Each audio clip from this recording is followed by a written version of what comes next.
Book 3, Prologue, Cosmic Intervention. A loud slow tap alerted Anja to the presence of the others outside. He dissipated the time domain and the wrapping sped up significantly. With a frown of annoyance, he looked back at the door and spoke. "Come in," he commanded, and the door clicked as the AI tech opened it. It was the girl from before, the one who he had received the books from. She shifted her golden streak of hair aside before walking inside. This time a crystalled mind appeared behind her and Anja's face softened. "I think I found it," she said softly. Anja looked at the crystal, and she nodded, sending it over to him. It hovered before his face, and he noticed the shades moving in it. He leaned back in his chair and sighed in relief. More evidence was coming up now, but it still wasn't a lot to go off. He noticed the perspective seemed odd, and he looked back at her for a "What is this?" he asked, and she bit her lip.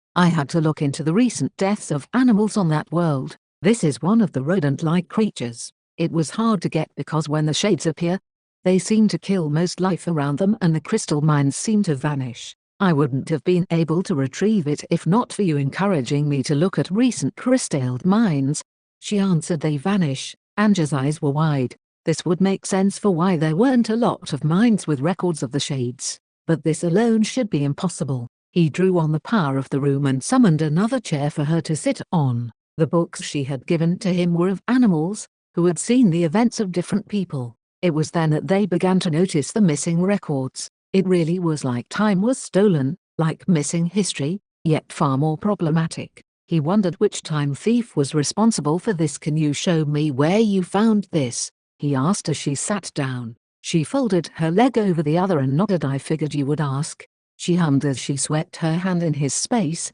calling up the crystal she was in charge of. Anja activated his time domain, and she looked on with wide eyes as the crystalled mines appeared, flashed and then immediately went black. They blended into the darkness, making it nearly impossible to spot them. So they were not vanishing, just being hard to spot. Anja summoned one of the dark crystals toward him, and it took a long time to respond. When it finally came, it was sluggish before stopping altogether. With a frown on his face, Anja got up and walked over to this crystal. It bordered the darkness and the light of his room, unable to move forward. He looked at it and noticed a faint memory with some people fighting off the shades. They were nearly surrounded before it cut off. Anja bit his tongue before hastily moving to his lines. He snapped a connection and grabbed his glove again. Foray rose up quickly. "No, Anja, you can't," she said, moving to stop him. He let the domain of time drop off her, and looked back at her nearly frozen state. "Sorry,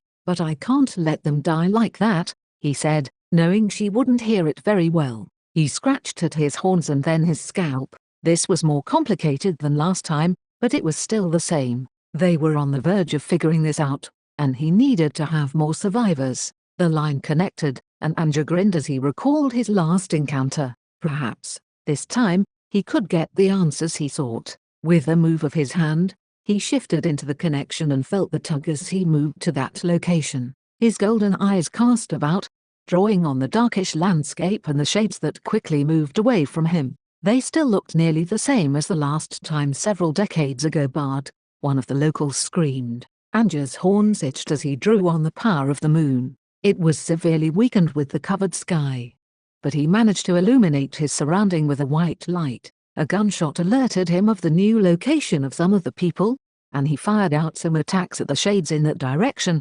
"Sen," another voice shouted from another direction. He quickly moved that way to help Ruger. The voice shouted again. Anja moved over and then paused. He sensed Jay's song on this person. He quickly attacked the shades, and then used the power of the night to settle the place into a preemptive drowsiness. Even if their memories would be without him, he knew it was futile to cover this act up. At the very least, they didn't need to know of the forces at play here. The sound of the shotgun fired once more as he moved. Then it became silent. He focused on his sense as he destroyed the shades. Jay's song was growing stronger and stronger. As his eyes caught sight of the person, he clicked his tongue. He looked like an older version of the boy he had saved all those years ago. Anja wanted to laugh at the situation. He shifted behind the boy's line of sight and sighed. He recalled the name the girl had screamed as she moved away from here. Bard, was it? A fitting name. He hadn't had a chance to find out last time he had helped him quite the predicament. "Seems you can use a bit of help, Bard," Anja said near his ear. Bard shifted around and Anja avoided his line of sight. He drew on the power of the night to let himself hide as he held back his laughter. A coincidence that he would see the boy again, now a man, and find him fighting against the shades, was amusing and encouraging. If only he could look at his crystalled mind, but he preferred this. He quickly drew on the power of the moon and took out more shades. He then hit Bard with more of the power of the night to cause him to sleep. Bard slumped to the ground and Anja continued his work until the clouds overhead had passed. The shades quickly dispersed in the sunlight and Anja paused. Last time he hadn't paid much attention to the weather, but had it been cloudy back then as well? He looked over and saw a dryad and human with one of the Leoragans. It surprised Anja, knowing this war those beings were in, and that species that resembled wolves were notorious for being untamable. He looked at Bard and smiled. The boy had found a place in this world after all, and seemed to be up to big things. He would have to keep a closer eye on the crystal mines as his story unfolded. It sounded interesting. He knelt next to him and saw the tokens in his possession. He shifted Bard into a more comfortable position, so his limbs wouldn't fall asleep before rising and looking out. The suns were shining brightly, but they would need to awake before nightfall. It was too dangerous to be around those things, and he was figuring out some of their patterns. He moved away the energy he had cast on Bard's friends, but let some stay on him. He looked worn out. "Sweet dreams, Bard," Anja said before connecting the lines and returning to the libraries.